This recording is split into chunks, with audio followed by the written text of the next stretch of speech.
Good afternoon, distinguished guests, members of the faculty, and my dear friends. Welcome to the first day of Conventus 2023, the annual management conclave of International Management Institute, New Delhi. Change is the only constant in our lives, and how we navigate through this chaotic era is what will define the legacy of our future generations. Conventus, with its roots in Latin, translates to coming together. Through Conventus 23, we invite you to embark upon this journey of understanding this dramatic evolution and learning how to successfully traverse it. My fellow compare, Kashish and I shall take you to the economic summit of Conventus 23. This year, Conventus is structured around the theme, Embracing the Winds of Change, Strategies for Thriving in Disruptive Times. Change is an inevitable force. The theme, Embracing the Winds of Change, underscores the pivotal decision confronting businesses. They must either proactively initiate changes to their methods and operations or face the possibility of being outpaced by more nimble and inventive competitors. The global environment dynamics today resonate with the RUPT acronym, wherein businesses must perpetually adapt, act, thrive in the transforming scenarios. The theme, disrupt or be disruptive, thriving in the business world in RUPT landscape, deciphers the pressing requirements for companies to adjust, pioneer and capitalize on opportunities to maintain a competitive edge. By integrating the RUPT acronym with the concept of disruption, we underscore the essential qualities that businesses must possess to effectively navigate the turbulent landscape. Rapid adaptation underscores the imperative of making swift adjustments. Unpredictable challenges highlight the necessity of agility when confronting unforeseen obstacles. Profound transformation accentuates the significance of embracing change, and technological innovation underscores the pivotal role of technology in propelling disruption. Before we proceed further, we would like to play the video for Conventus 23.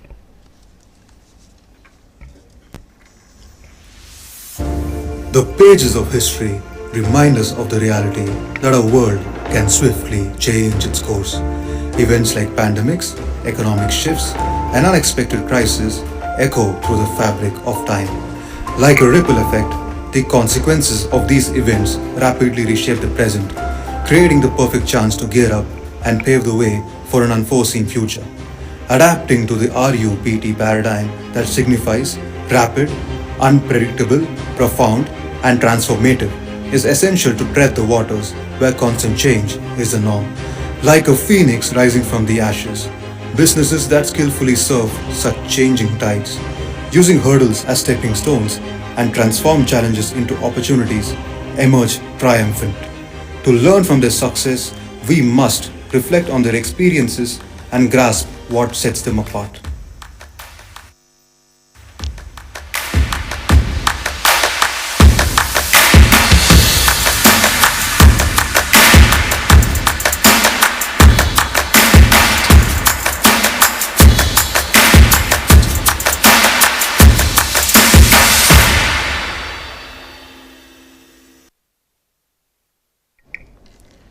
As we begin the session, we would like to give a brief introduction of our distinguished panelists.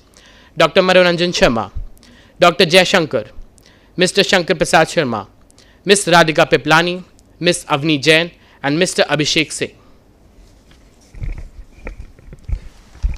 We are honored to have Dr. Manoranjan Sharma, Chief Economist of Infomerics Ratings, as our first panelist. Dr. Sharma is a globally recognized economist with over 20 years of experience in the field. He has designed a wide range of instruments, policies, and measures to help businesses navigate challenges. He is also a prolific researcher with over 350 publications in leading publication houses such as the Business Review, the Economic Times, and the Financial Express. Dear sir, it's a great honor to have you with us today. I'd like to invite Mr. Abhishek to extend a warm felicitation to Dr. Manoranjan Sharma.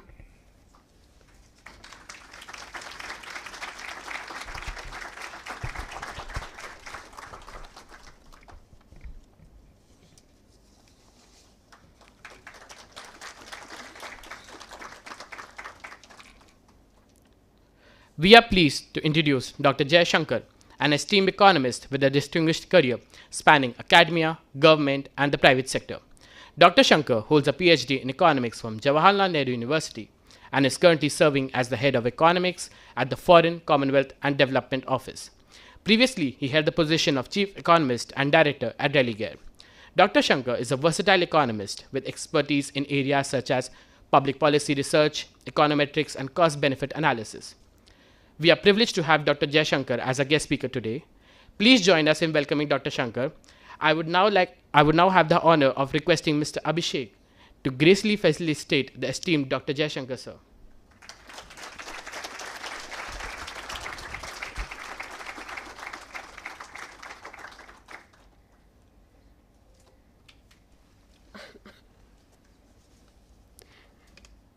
We are deeply honored to have the privilege of introducing our next panelist, Mr. Shankar Sharma, who currently serves as the Director of the Prime Minister's Economic Advisory Council.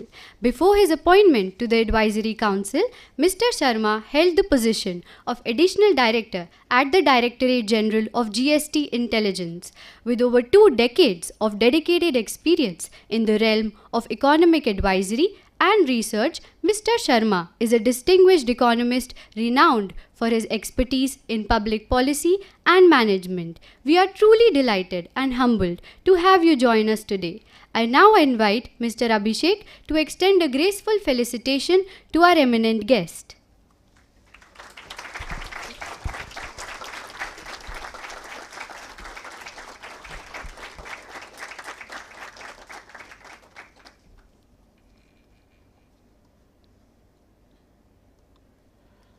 It is with great pleasure that we introduce Ms. Radhika, an accomplished economist and an influential voice in the world of economics.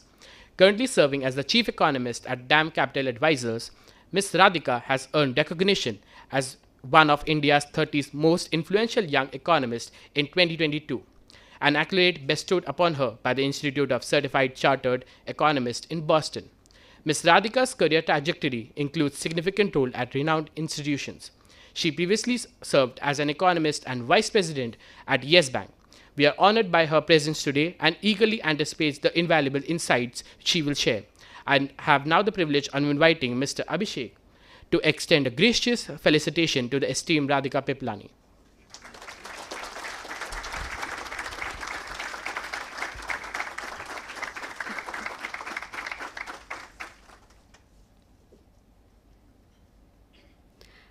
We are pleased to introduce Ms. Avni Jain, a distinguished economist who brings a wealth of experience and expertise to our gathering, making her a formidable presence in the world of economics.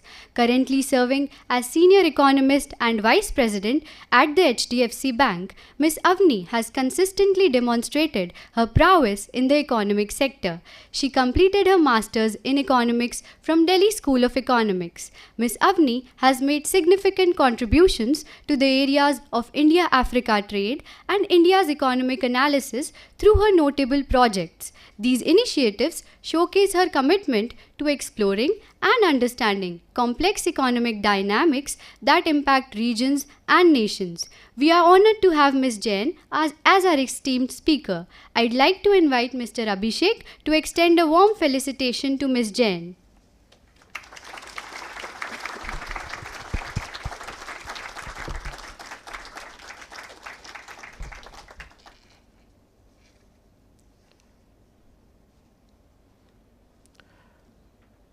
We are pleased to introduce Mr. Abhishek Singh, who is a distinguished professional in the field of journalism.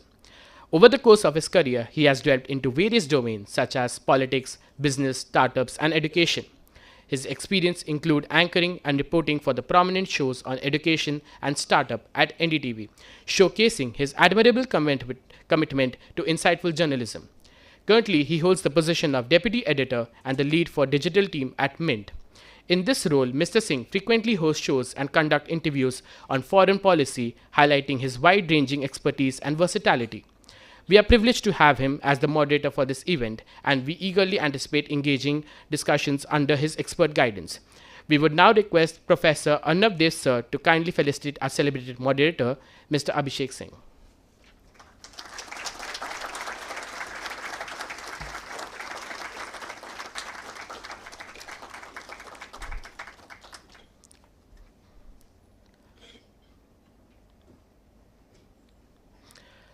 Now, we would like to introduce our event's theme. As the world becomes increasingly interconnected and technology driven, the role of artificial intelligence has emerged as a transformative force, reshaping industries, business models, and the very nature of work itself. Concurrently, the dynamics of employment are evolving, with jobs being created, transformed, and in some cases displaced by automation and AI. This intricate dance between technology and employment lies at the heart of our economic landscape. Consumer behavior too is undergoing a profound metamorphosis, influenced by AI driven personalization, e commerce, and changing societal values. These shifts not only impact the choices individuals make, but also have far reaching consequences for businesses and economies on a global scale.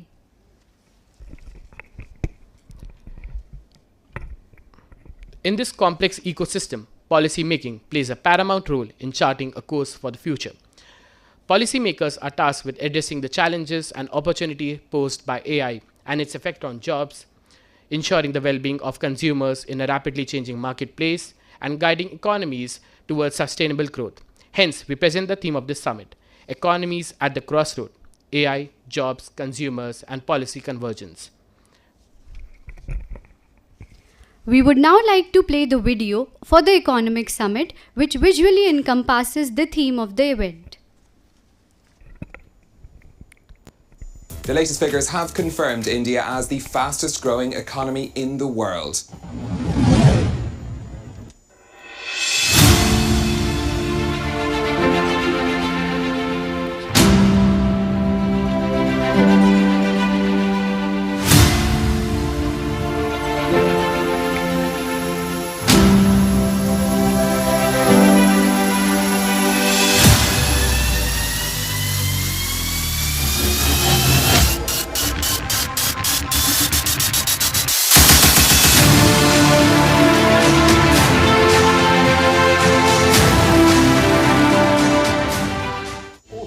Away all the jobs. Every technological revolution leads to job change, and this will be no exception. Concerns over the rapidly expanding use of artificial intelligence. The danger of AI is much greater than the danger of human. The machines taking over is a threat to everyone.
And dealing with this unpredictable, complex system is the game.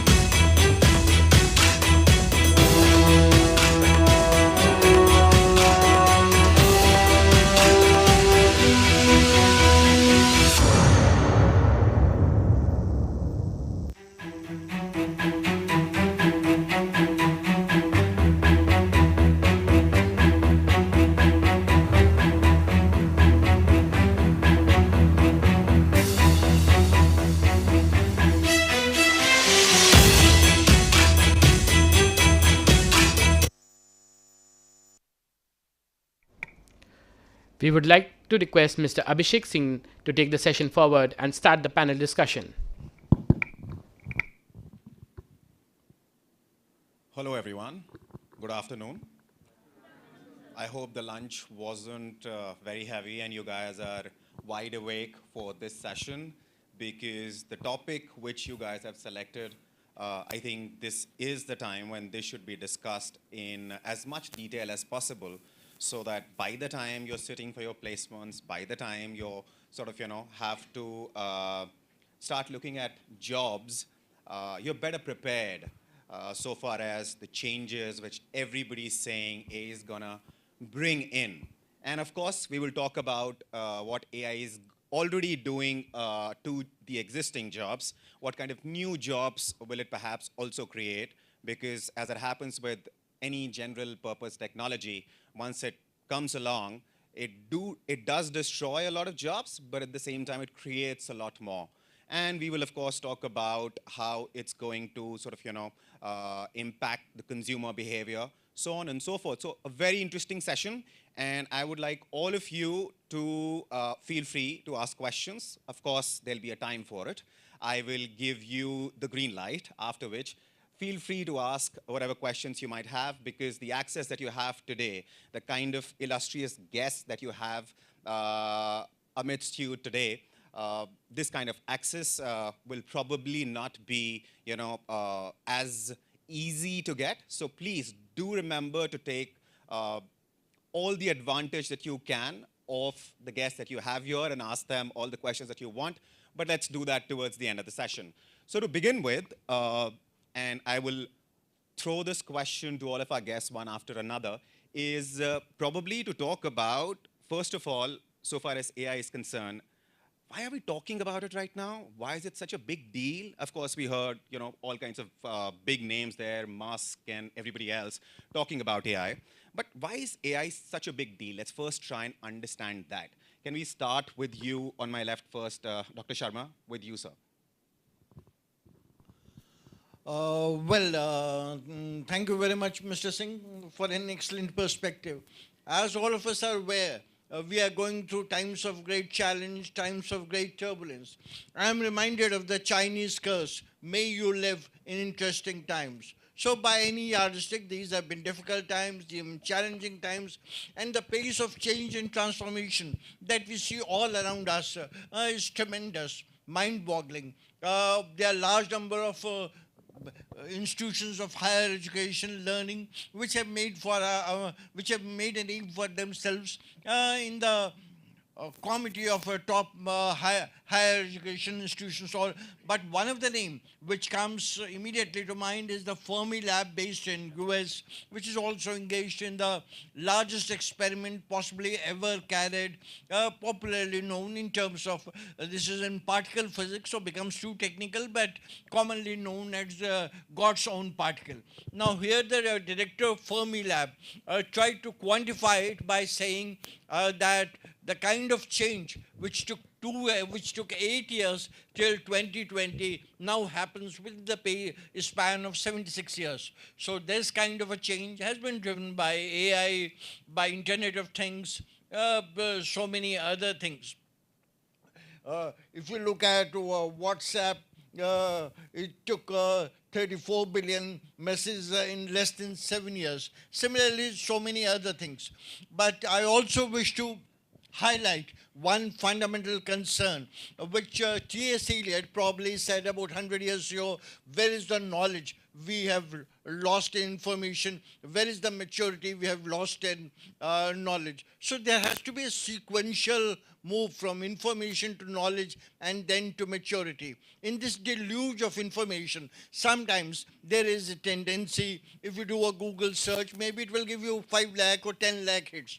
So sometimes we must be able to weed out what is unnecessarily and focus on the essentials. AI is here to stay. AI is here to grow. But then some safeguards, some application of mind, some use of common sense. It's commonly said that common sense is a rare sense, rarely found in common man. So I think both these sides, some greater use of AI with adequate safeguards, to my mind, that is the way to go forward. Thank you. Right. So taking from your last point, am I audible? So taking from your last point, Dr. Sharma, people are probably sort of, so concerned about AI that in the deluge of this information where everybody is talking on social media, all kinds of fears, threats, etc., are being discussed, which AI poses to all kinds of sectors, jobs in general. I will toss it to you, Dr. Jashankar, please. Do we have enough mics for everybody? And if they can be, okay, cool, great. Just wanted to make sure.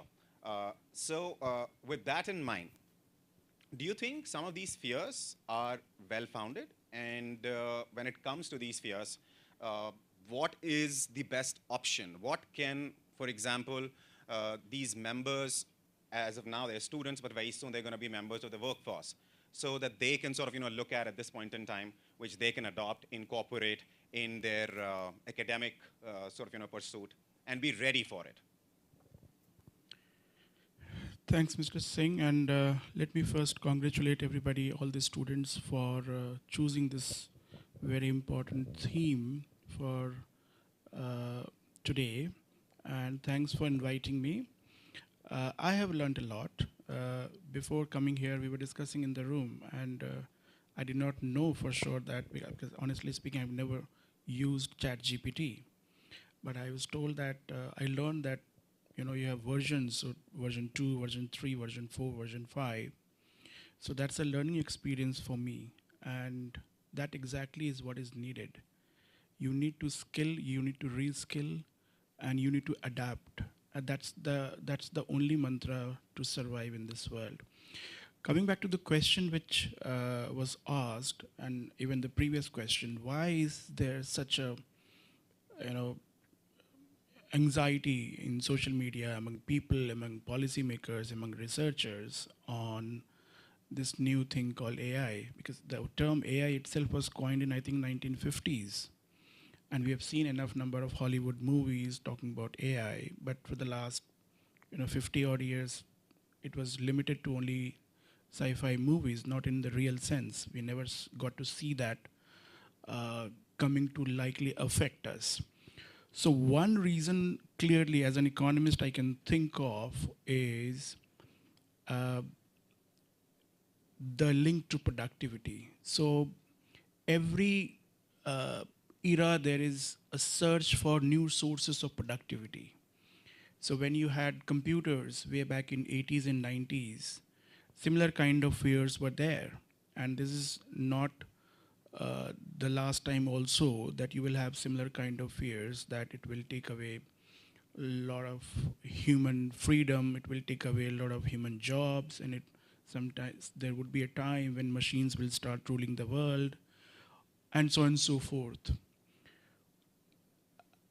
So sometimes I fail to understand why don't we learn from the history? Why don't we learn from the past?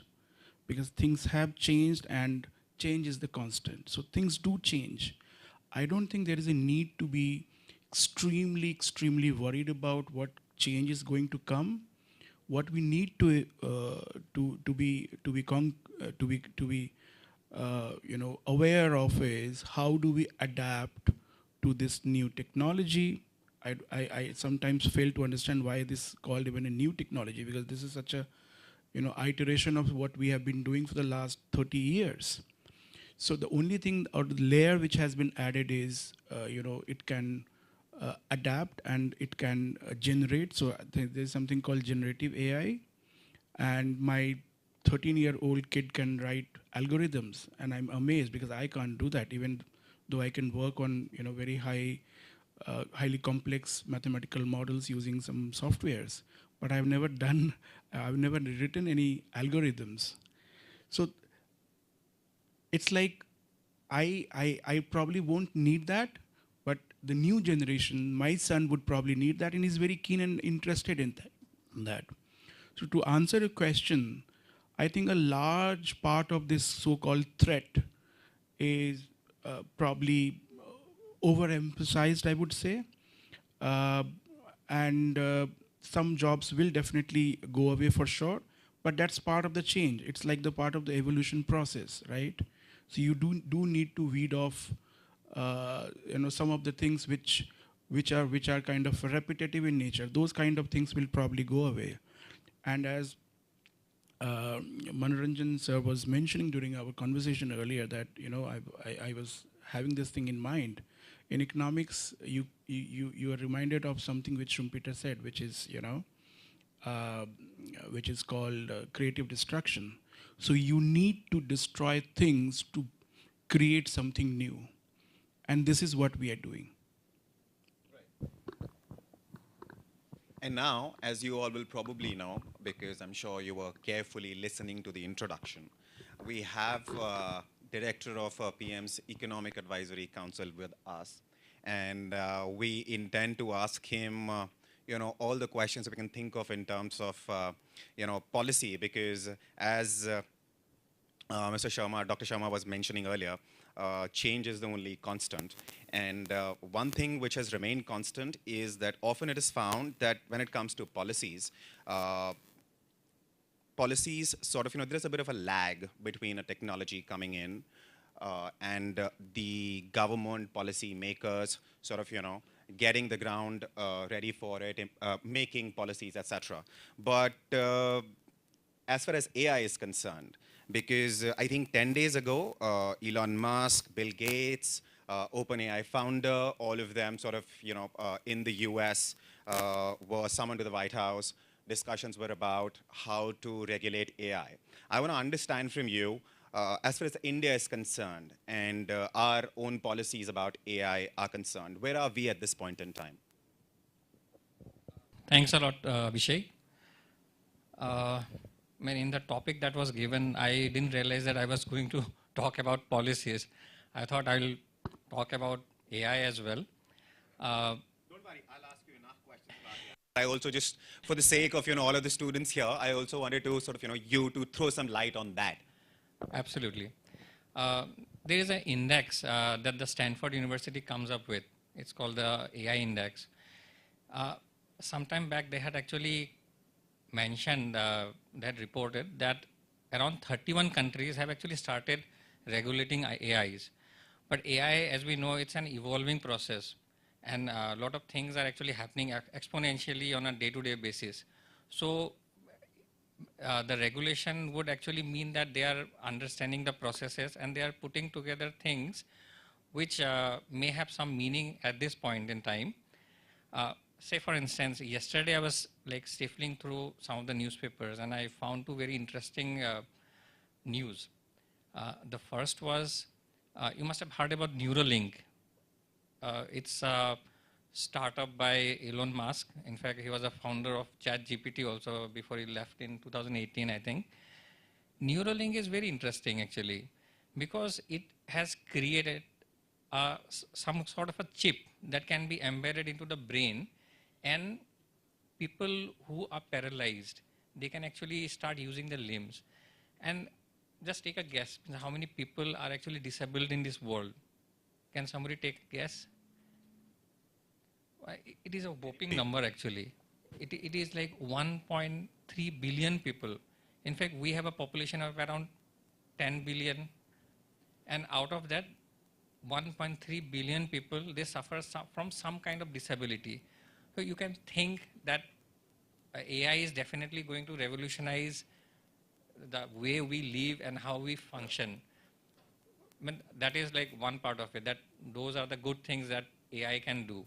But the second news, that was a little worrying bit, because the second news was about a lot of eminent writers from US, like John Grisham kind, and they have actually filed a suit against the ChatGPT, because they accuse ChatGPT that you have actually fed them all our books, and they are going to predict our next book also. And they are going to actually come up with books that are our genres, that we actually have some kind of a competitive advantage. So if ChatGPTs actually start writing books or maybe making paintings, then maybe they are going to get redundant. So we see two scenarios. One is a very rosy kind of a scenario where ChatGPT is going to transcend frontiers for human possibility. The second scenario is that it is actually threatening some kind of a event where our innate abilities to do something that are threatened. Means what we, like when I was coming in, I saw very beautiful paintings. Now, if we create an amazing software where they say that this exact painting can be painted by a program, and it will be like 1/10 of the price. So our artists will feel threatened. There is a possibility.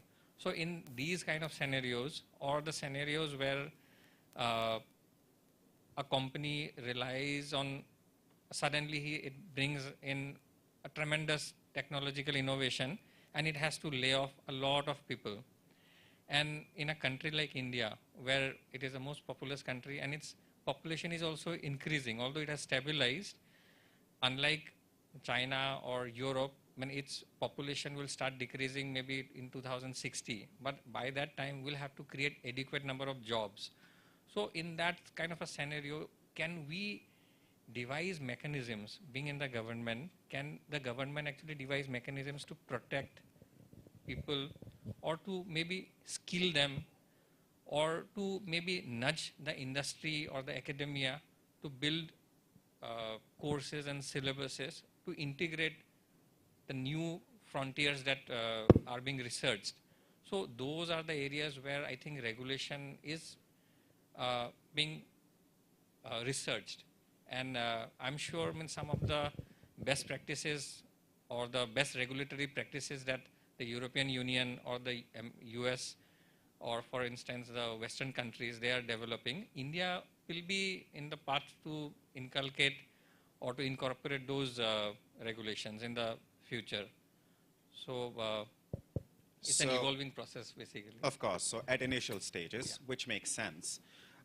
But talking about what you were saying there, that John Grisham and a bunch of other authors decided to sue ChatGPT, I think there is a quote, and it is often attributed to Steve Jobs, but I couldn't find him saying this anywhere. Might be easily available, but that only tells you about my research skills when it comes to using ChatGPT-like tools, is the fact that he said, and it's very interesting, he said that I look forward to a time when people will not be able to just read Aristotle off the internet, but also actually speak to him. Because, one of the commands that probably you can give on ChatGPT is you can ask ChatGPT to write a piece for you like Shakespeare would, like somebody else would, one of the famous authors. So in that sense, it's pretty interesting, story there. But okay, moving on. Radhika? So, is the mic working? Or should we get you another mic? Yeah, it's working. Okay, wonderful. So,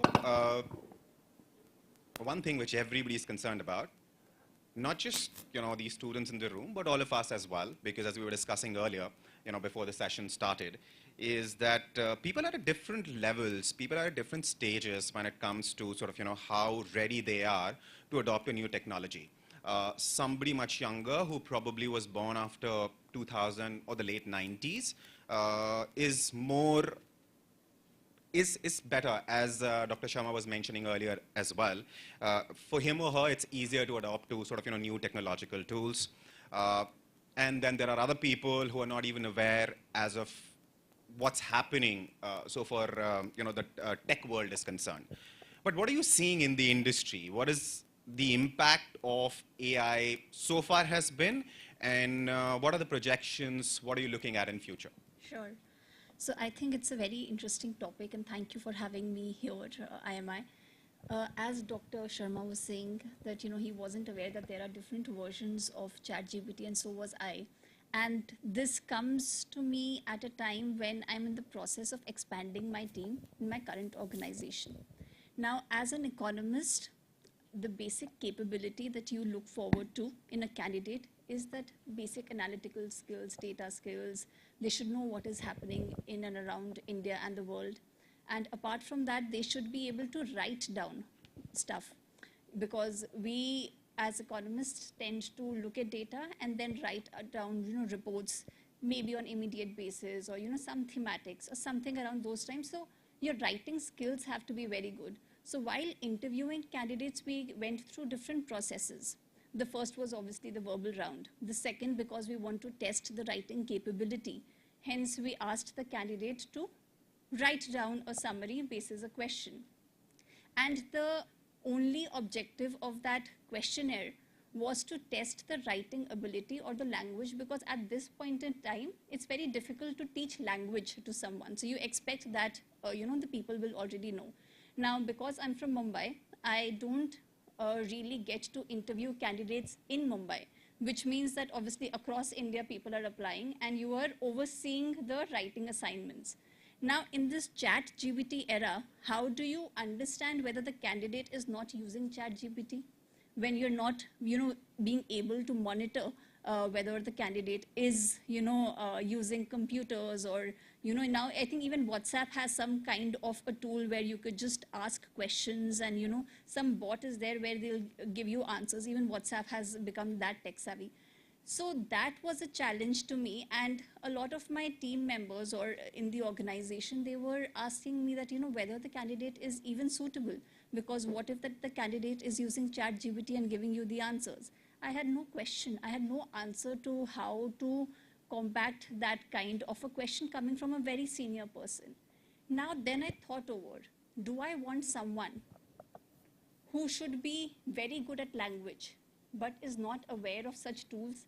Because what such tools bring to us, especially to corporate economists, is efficiency. Within a short period of time, you're able to deliver quickly. But what it also leads to is plagiarism, because you do not know the sources where the particular paragraph is picked up from. Now, how do you test that? So there are a lot of complexities that we as managers are facing at this point in time, especially those who are not only data driven, but also a lot into, say, writing or analyzing. So that is where, some sort of a judgment is also required. So then as a manager, I thought that it's okay if someone is, we can oversee only to a limit.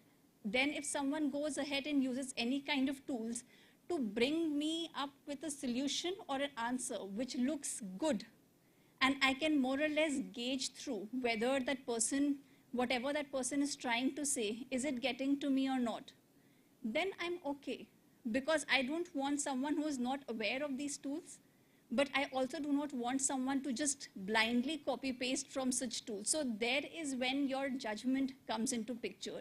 So at the end, yes, there will be some kind of disruption in terms of the job market, in terms of the labor market. But if you bring some bit of technology and some bit of your presence in terms of, what to use and how to use to make it productive for yourself, then I think AI is definitely a very good tool, and I would not want a candidate who does not know, how to use such tools to bring about efficiency gain to the job market. While you were responding to my question, Radhika, all I was thinking was, this is probably the best location. We have the best audience to answer this question. Because we have about 100 students, 100 plus students. We also have a faculty member. Why not just ask them, like, how many of you are using ChatGPT? And you don't have to raise your hands. Let's just you can just eyes and nays, and we'll gauge for ourselves. Because often what happens is our biases mislead us, right? So assumption here is that all of you, to some extent, are using ChatGPT. But let's say, for example, to assist you in your assignments, projects, or whatever else it is that you have to sort of work on as a student, how many of you have been using ChatGPT, have used ChatGPT to some extent, or tools like that? Because there are multiple tools out there now. Ayes, nays, yes, no, anything, something. Right. So largely, I would say, can you guys say that again? Because some people I see are still hesitant. Right. Okay. So most of you, if not all. Do you think that it has helped you, or you've just been, as Radhika was mentioning, the fear on the industry side is, you are sitting across the table from a candidate who might have just copy-pasted stuff. Of course, there are tools which can be used to detect, by the way, if you didn't know, that you have used ChatGPT or some other tool to complete that assignment. But having said that, do you think it has helped you in some way or the other, and if one of us later on could sort of, talk to us about it. But now that we have a sense of the fact that, yes, ChatGPT is being adopted, and most of them use them. Perhaps it's like, Facebook or Twitter or some social media app now at this point in time. With that in mind, Avni, to you, do you think the kind of technology that we're looking at here, which is so transformative, the changes to job industry that this is going to bring, industry is ready for it? Thank you, Abhishek. I think it's quite an interesting question. So before answering to that, I was just reading through what AI could do to the world GDP and consumption, etc. So as per some estimates, currently the decadal, in the last decade, GDP growth has been around 3 to 4%, world GDP growth. And their estimates that AI could actually bump it up to 6%.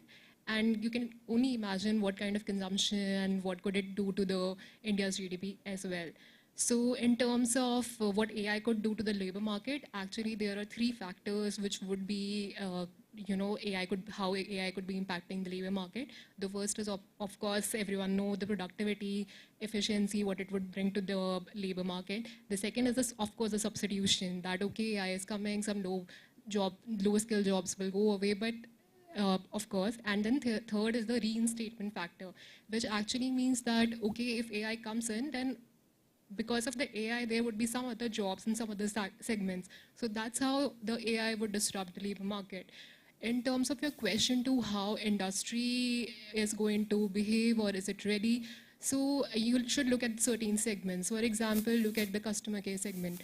I think when I was growing up, I did not see such chatbots who are responding to my questions. I was more of a person who would speak to a customer care executive. And I think it's still that's the case. If I have some problem, I would rather speak to a human. But that's the kind of transformation you are seeing. And in terms of even the customer care for banks, etc., the standard queries are handled by chatbots now. But for more complexities, when there are frauds involved, etc., you always want some human interaction because there is always an element of trust. So as far as the banking industry as a total is considered, I would say, like, people are ready, but not that ready. There is always a fear of losing money.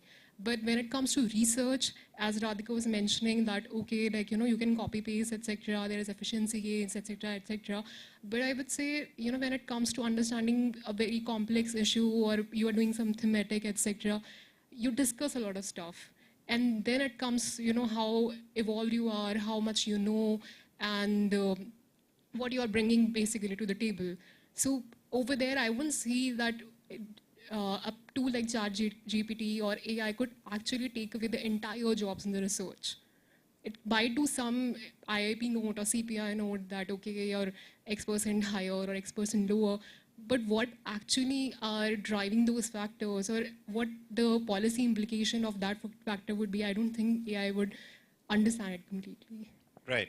So as you were saying that, the entire research team or people who work in the research department perhaps will either have to quickly adopt and leverage this technology to their advantage, or their jobs could very soon become obsolete. But isn't that the case, Dr. Sharma, because if you were talking about creative destruction earlier, and keeping that in mind, isn't that the case with every piece of technology which is general purpose technology? For example, steam engines came along, and then all of a sudden you had, people who used to, so in weaving, used to weave yarns, and they could do just one, but then all of a sudden you have a steam engine which has come along now. 10 people's job can be done by just one machine with one low or mid-skilled labor operating that machine.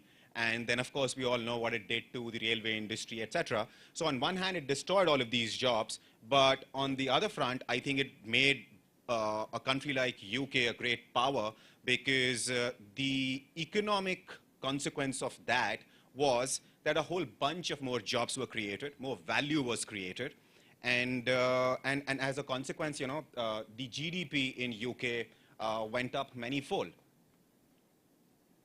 Oh.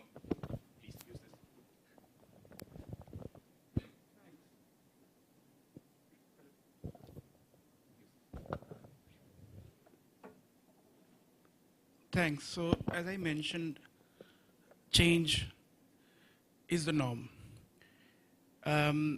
So I'm reminded of when the bulbs, the tungsten bulbs were invented, and there was a lot of hue and cry. If you read economic history, then there was a fear that there would be mass, job losses in the wax candle making industry because people used to survive on and use that as source of light. So to answer your question, I think, and in the context of India, the Honorable Prime Minister has set a target of 2047 to become a developed nation.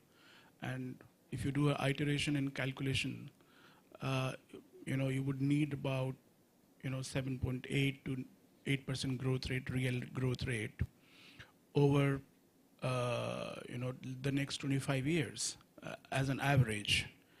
Whereas if you look at the last 25 years, India's GDP growth rate has been like 6.2 to 6.3% average. Now to jump from 6.2 in the last 25 years to say 8% in the next quarter of a century, you would need, in my opinion, two critical things. One is a significant jump in productivity, and two is policy initiatives which kind of leads to higher women labor force participation.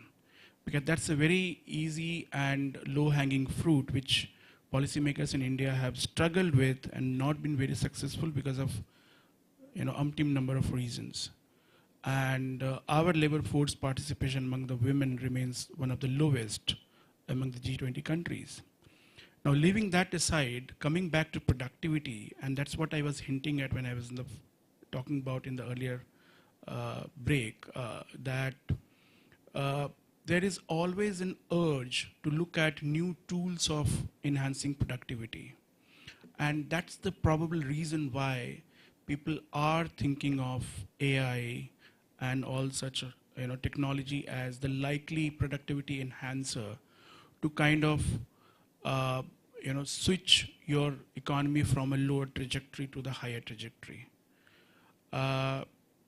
Whether that will be successful, well, a lot will depend on how we channelize some of our policies towards that, and how do we skill the people, because education, investment in education is the key here. And India does have an advantage. So I'm told that in digital transformation, India is way ahead of the West. And I have had a lot of foreign dignitaries coming in and visiting the country, and they were all amazed at the pace of digitization in India. So the speed at which, for example, UPI transaction happens is kind of an eye-opener for the whole world. Why has that been such a big success? Because one is obviously, you can say that there is a late mover advantage, because most of the Western countries were dependent on the card economy, swiping the card. So there have been legacy issues, but then our policymakers have been very, very forthcoming, and they have been very, very forward-looking in allowing for such kind of a change. So if you go and talk to any policymaker in the Western country, they would first raise their concerns on privacy and on ethics. Now, obviously there are issues around privacy when you go digital, but trust me, Google knows more than your family knows you. So we already have a lot of data that we share on various, digital platforms. So I think the way ahead in future is quite positive. The need is to be very careful. The need is to regulate and not too much regulate. The need is to make sure that the changes are ethical and changes are inclusive. Thank you. In other words, it is a double-edged sword. something which could be used to our advantage. If we end up leveraging it, we'll be more productive as professionals. Chances of us becoming a developed economy by 2047 thus increase, so on and so forth. But that said, Dr. Sharma, the question that I have for you is, there is a dystopian picture which is painted so far as any new piece of technology is concerned. As you know, the mics now, as we've come back to you, it has become clear that nobody here thinks that dystopian scenario is what is going to happen, but there are some dramatic changes, radical changes, which are going to come in the economy. So from that perspective, what are the kind of changes that you foresee happening in the economy going forward? How can AI disrupt, for good or for bad, both ways, the nation economies as we see them today? Well, thank you. This has come as a major disruptor, but I think all the panel members, basically we have to distinguish. It can work as a good enabler, but it has a lot of disruptive power, and this kind of a disruptive thing has, I think all of the panel members referred to different examples. For example, most of the people here in this hall are too young, but most of us sitting on this side would have experienced a Remington typewriter or a Sony camera or a Kodak film. All these things have become obsolete, completely outdated. Now, same kind of thing which we see in the technology world, but which happens, one of the greatest learnings which you can get in this world is from nature. Now, let me briefly refer to an example from nature. Most of us know eagle as a very powerful bird. Maybe it can see from 800 feet or 1,000 feet, flies very fast, soars in the sky. But I don't know how many of us are aware that that also has to think about its productivity, efficiency. Eagle's supposed to live for 100 years, but at the end of 40 or 50 years, the two of the most powerful instruments which eagle has, its beak and its wings, they stop working. Now the eagle is confronted with two choices: either to live a life not of much, cannot soar in the sky, cannot hunt its prey, or to remodel itself, reorient itself. So very interesting on Nature, on some other channels, you find that it subjects itself to a lot of hardship. It goes to a mountain top, breaks its wings and its beaks, and gradually the new ones comes. So this is a part of my friend also meant about the process of creative destruction. This is something which is this, and I refer to the example of the director of Fermilab, widely considered, if not universally, to be one of the most technologically advanced center of science and technology. What has happened with AI, with Internet of Things, with big data analytics, is the pace of change has increased manifold, but I'm confident that we are going to leverage this because technology is a good servant but a bad master. So there are also issues of ethics, there are also issues of privacy, and taking all this forward, I'm quite confident that like the computers of the earlier days or so many other, even I like to draw attention to what one of the most famous thinkers about 300 years back, Charles Darwin, essentially a biologist, wrote in his famous book, Origin of a Species. And in this, Charles Darwin demonstrated that it's not the strongest or the largest of his species which survive, like the dinosaur, for example, but the ones which are most adaptable to change. Over the course of years and millennia, the human beings have displayed immense resilience, and we are amenable to change. So these are also some kind of new things on the block. I'm confident we are going to leverage it and become far more effective, productive, and efficient in the days and years ahead. Thank you. Right. Since we are talking about Darwin, of course, how humans as a species, one thing which has ensured our survival is our ability to adopt to new ways, changes, etc., to adapt to them. But that said, for a country which is as diverse as India, and I mean not just culturally and in terms of language and where we are, but I mean in terms of where we are economically, where we are in terms of the educational backgrounds that we have, and then you have something as disruptive as AI coming in. How ready, Mr. Sharma, do you think India is at this point in time to sort of, handle AI? Simply, and I ask this question because now we don't have to wait 30 years, 40 years before that piece of technology is launched in the US, and we get that much time to sort of, adjust ourselves, make changes in the education system, so on and so forth. So what are those challenges that you see at the policy level? And if you could talk to us about that for a while.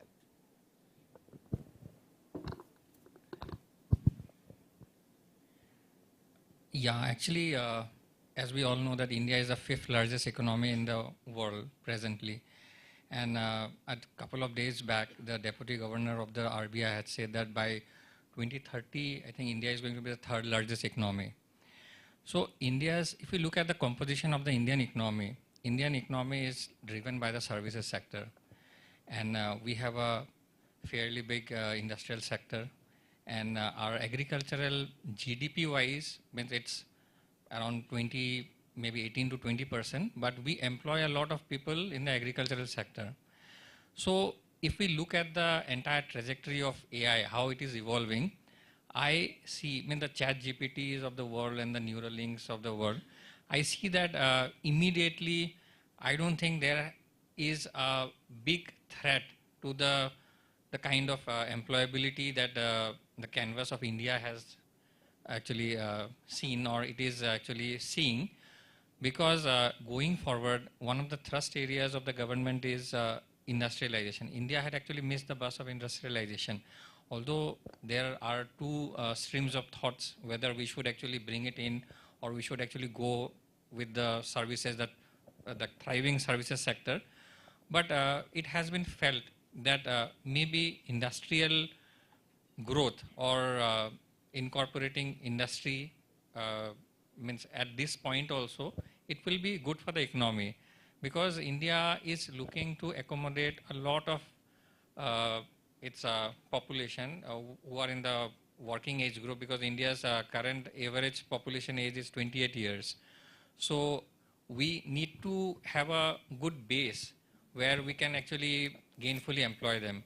And India's, if we look at the linkages with the world, India is still very far behind as far as global linkages or global trade is concerned. So there is ample possibility of actually increasing this level also. We had seen in the recent conflicts that have plagued the world that there were a lot of supply chain disruptions. So if we can create a system or create an industrial base where we can actually find most of the components in India, which India is actually through its robust policy initiatives, it is trying to do that. So we can actually create a thriving industrial base. So that ways, I don't think it is, and if we look at AI, it may automate a lot of functions that industries may have to employ, but it will require skilled people to operate those machines also.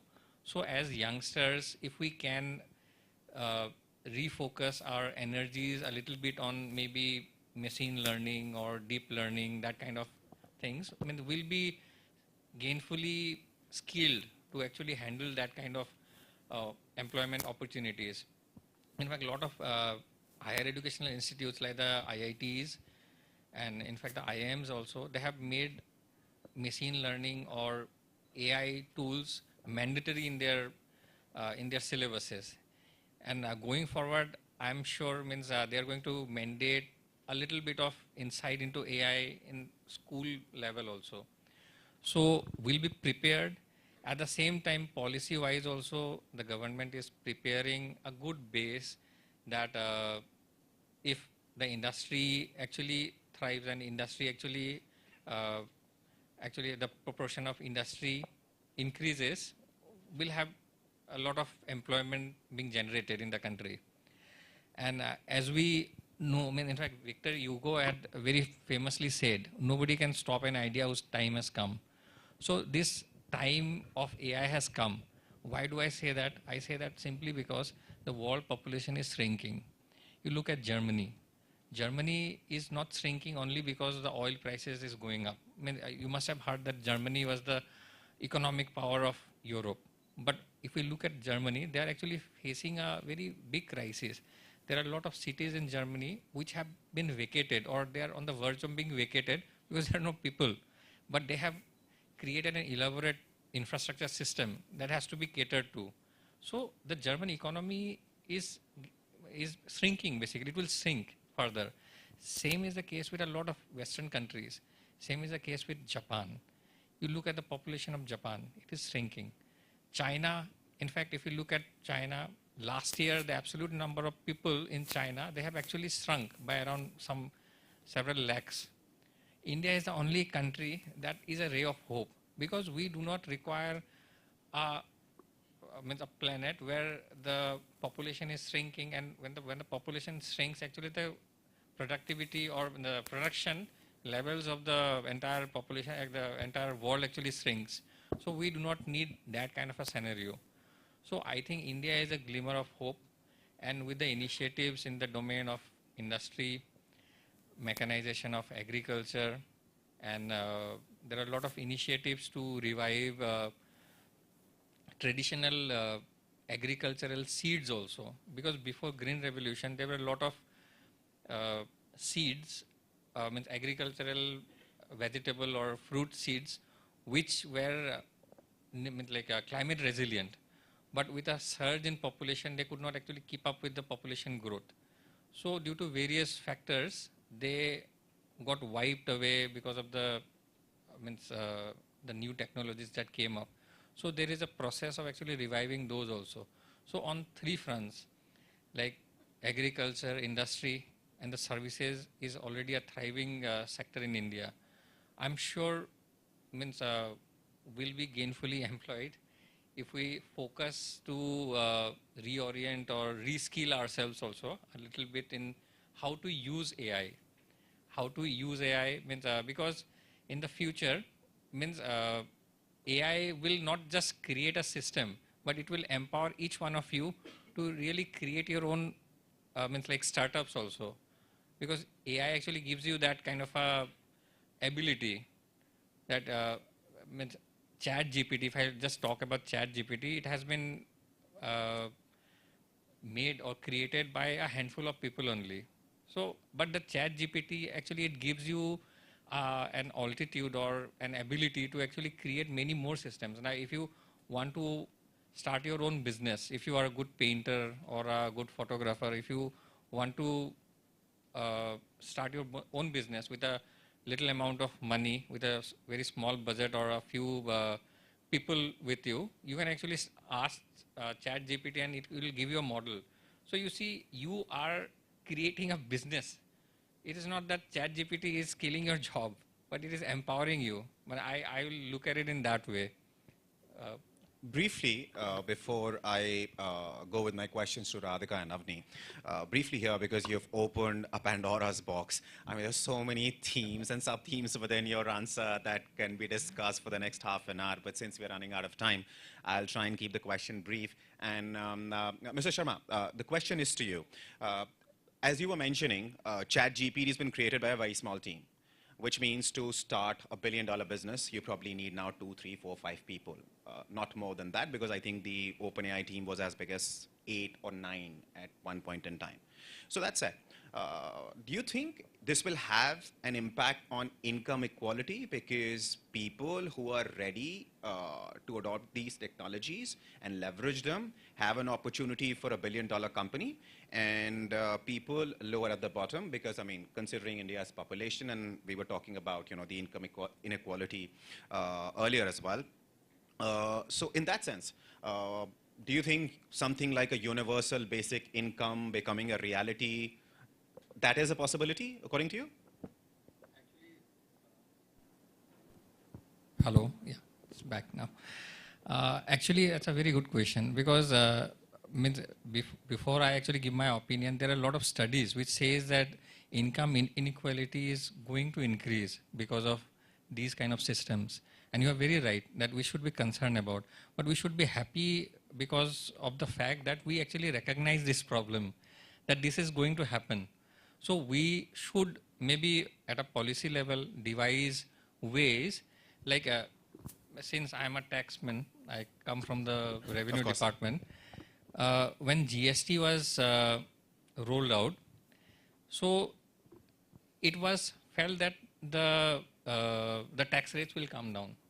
The tax rates will come down. So the government wanted this benefit of lower taxes to percolate to the end consumer. So they created the anti-profiteering authority.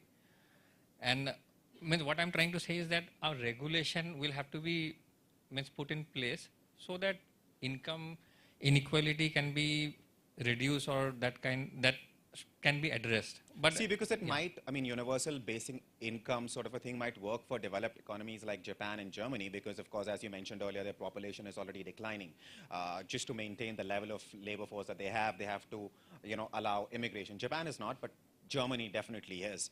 But for a country like India, do you think it's going to be possible for us, keeping in mind our massive population? You see, we as a country have been able to devise a lot of these strategies like right to food kind of India actually during the COVID times, India actually ran a very big campaign where they gave free food to people who were out of job. So I'm sure that kind of can be right done. to, it can be done. It can All be right. done. All right. Radhika, now one particular aspect which we haven't touched upon is consumer behavior.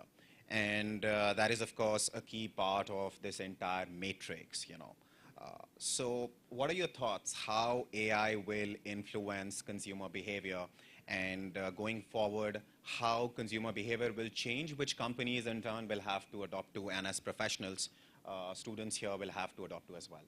Sure. I think as a consumer myself, I'll tell you a little about, the cosmetics sector. As a woman, so let me talk a little on that front. I think everyone is on mostly Instagram. And when you, look through the pages and the kind of content you're getting, it's immense. And especially for women, if you look at women's Instagram accounts, you'll get a lot of different brands of cosmetics and the way they are playing on AI to get a woman's attention on board.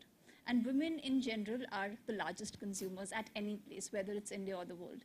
So now why I'm bringing this up is because now the consumer platforms are targeting women big time.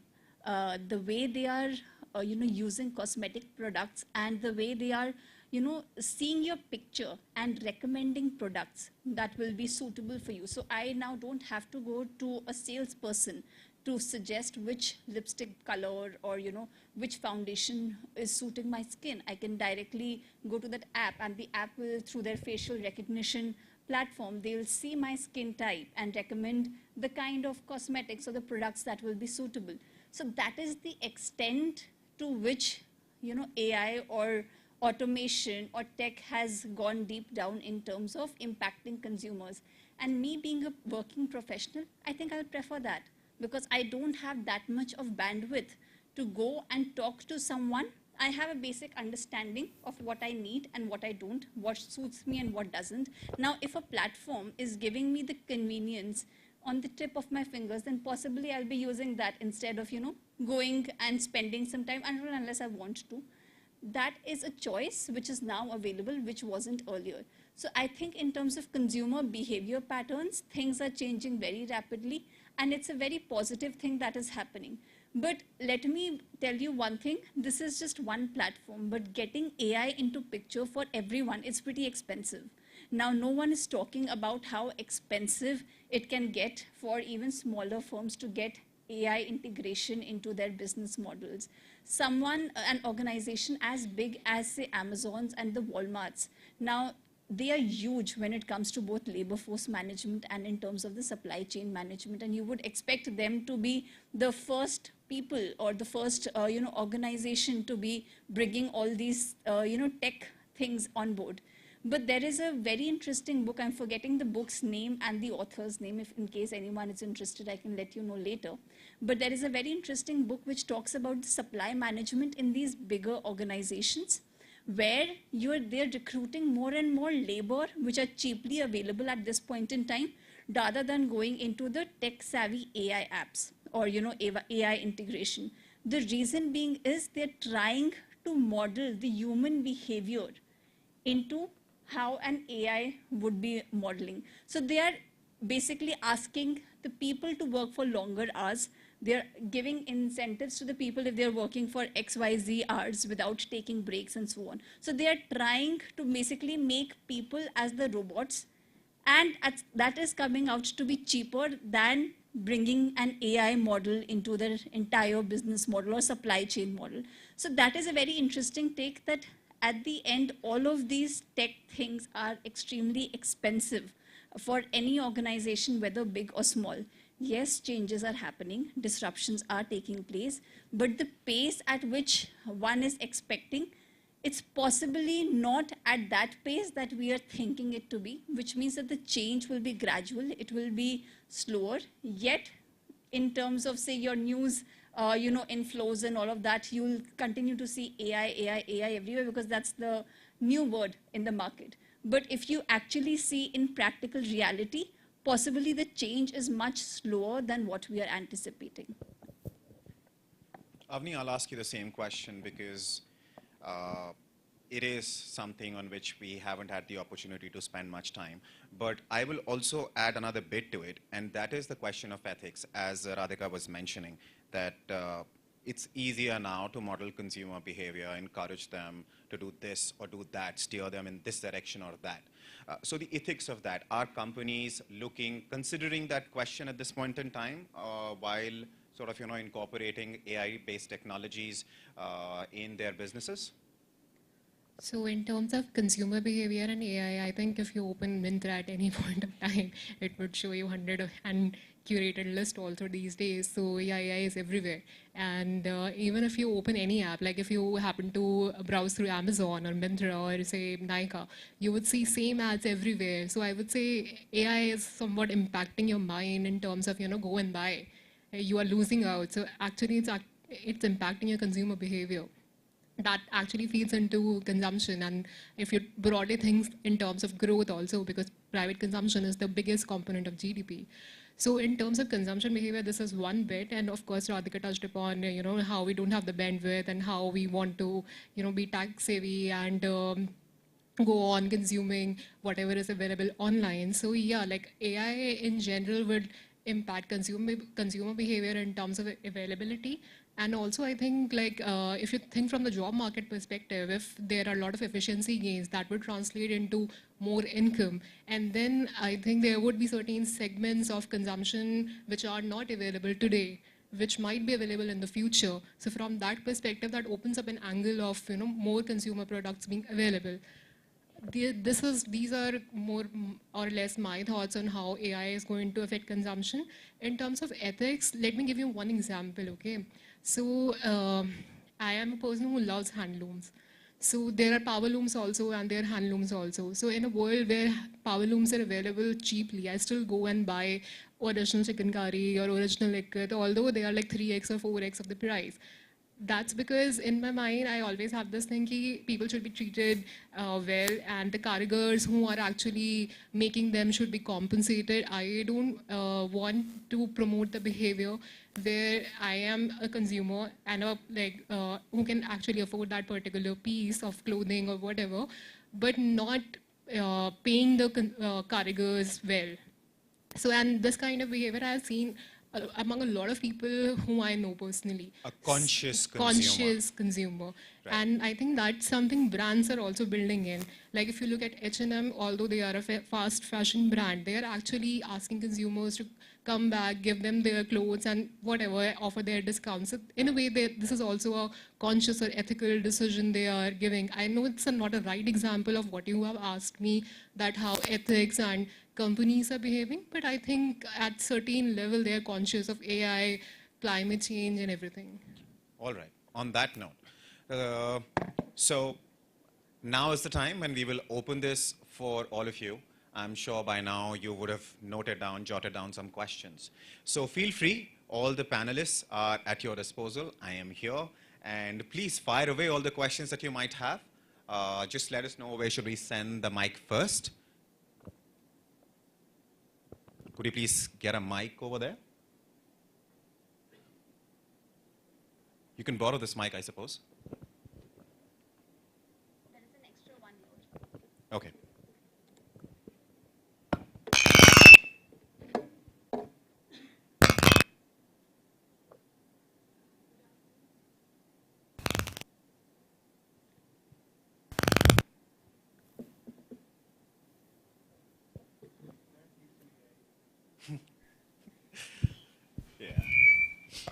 Good afternoon, panelists. I'm Soumya Tiwari. My question is that when you said that a lot of students are doing chat GPT for their assignments and their projects, I want to know whether you considered from your lens that it is a smart move or it is going to affect their cognitive thinking or ability in a longer term. So this is my question from the All right. panelist. Any specific person you would like to ask this question? Yes, Jay Shankar sir can answer this. Thanks. I think I would agree with you to the extent that it does affect your cognitive thinking. We are now so used to using Google Maps to travel from a place A to B. 15 years down the line, I think we would not use that. Probably it will be all automated into our systems. But I can say for sure that I was much more confident 10 years back driving in Delhi or around the whole country, using my own brains and using my own knowledge of the routes and the roads. It does help me in gazing about the traffic conditions, but you're so used to it that I hardly look at which way I should be taking. I just put on the Google Maps and I speak to the system in the car, and it shows me the way. So there is a danger of becoming cognitive slave, if you like, if you use it too much. But for certain applications, for sure, it would be good if you need some quicker turnaround time, like Radhika was mentioning, and there are certain industries where it is the fastest finger first.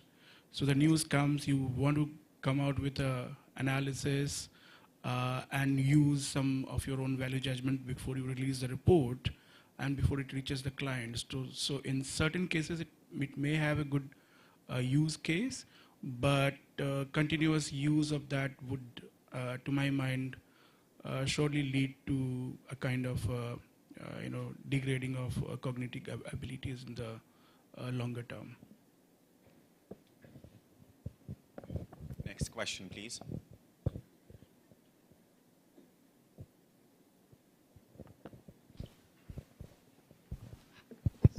Good afternoon, everyone. My question is to all the panelists. So, as we know in India, most of the people are involved in primary sector and are unskilled labor.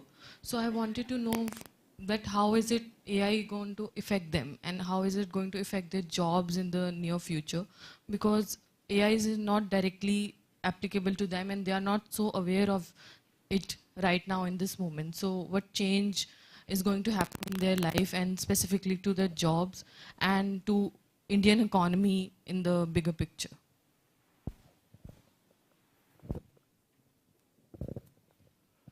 I think that's a concern which I think most policymakers are struggling with.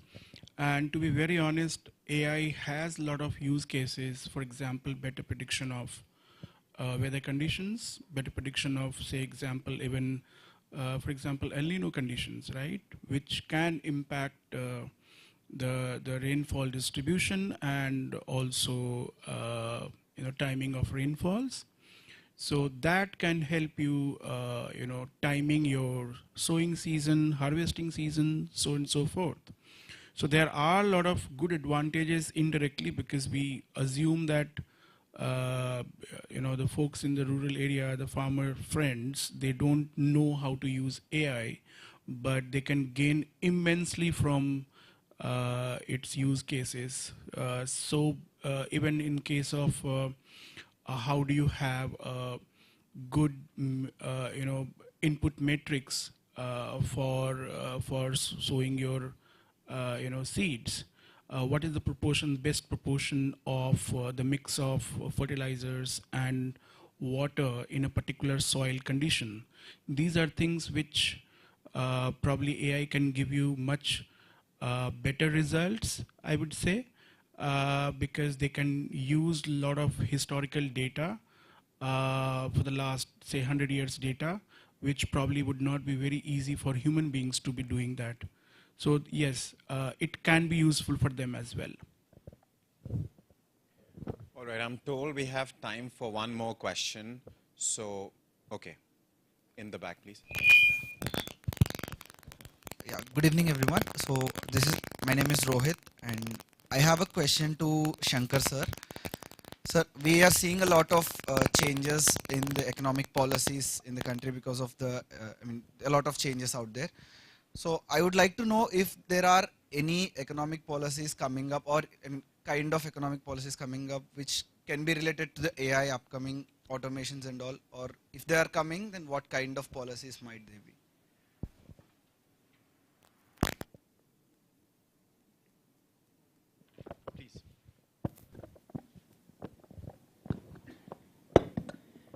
Actually, AI touches upon a lot of areas. I mean, like agriculture is one of them, or industry is one of them. But there are a lot of AIs that, I'll give you an example. The election season is coming. So there is a possibility of there being lots of fake news, or there is a genre of fakes which are called deep fakes. Like somebody is actually giving a speech, but that is a doctored speech. So means to tackle with these kind of menaces, there is already some mechanism in place how to identify them, how to classify them as fakes, or means as something that has to be dealt with by an action of law, and how we actually proceed means to actually do that, how to identify the culprits. So means there are a lot of realms which actually have become very relevant, and for them the regulations are already in place. And for a lot of others, like say for instance ChatGPT and the new things that are actually happening around it, I'm sure some policies will be there to tackle any ramification which may be adversarial to some people. So I'm sure some regulation will come.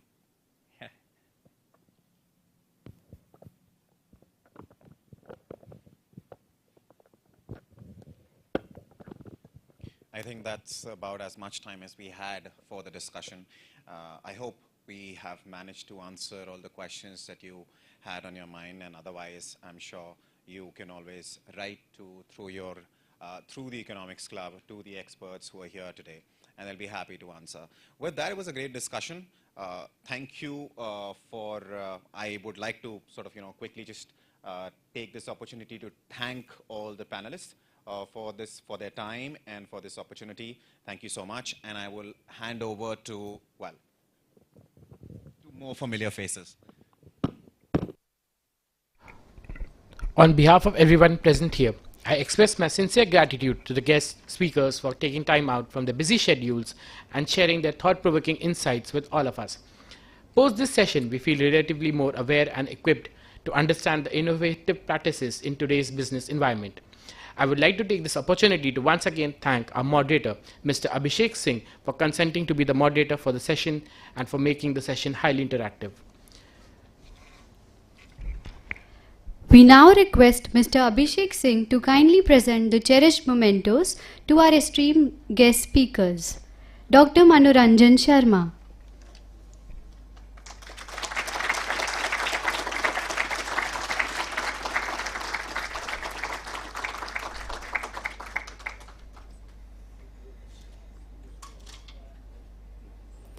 Dr. Jayashankar.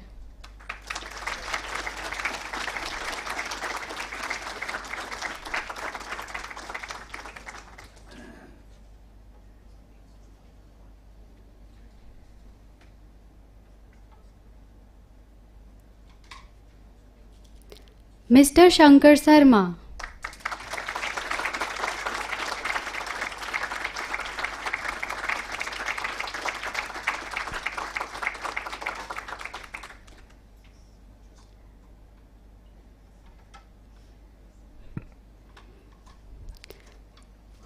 Ms. Radhika Piplani.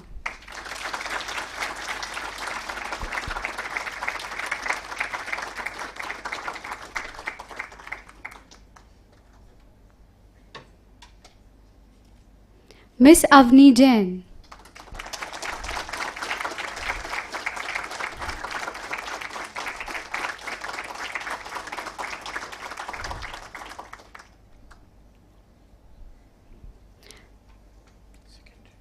We would now request the Secretary of the Economics Club, Prateek Arora, to present the cherished memento to our esteemed moderator, Mr. Abhishek Singh.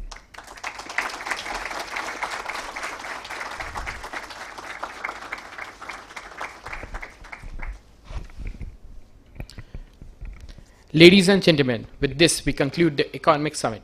We are certain that the session has been very enlightening for each one of us present here. I would like to take the opportunity to commend all the guest participants, speakers, professors, students and the staff of IMI for making the session an unparalleled success. We are also honored to announce our esteemed partners and sponsors for Conventus 2023 at IMI New Delhi. Their support and collaboration have been instrumental in making this event a resounding success. We extend our heartfelt gratitude to Phoenix Global, Recode Studios, RPSG, Fresca, Power Grid Corporation of India, The Hindu, Easy Diner, The Tarzan Way, Silgo Retail, Orient Electric, Business Standard, Sham Stores, Belgian Waffles, Sehgal Doors, Safe Express, Bank of India, ICICI Bank, Caplots, Adda 52 and Mad Over Donuts. Thank you all. Now, I would like to invite all the panel members and the organizing committee to come forward for a photograph.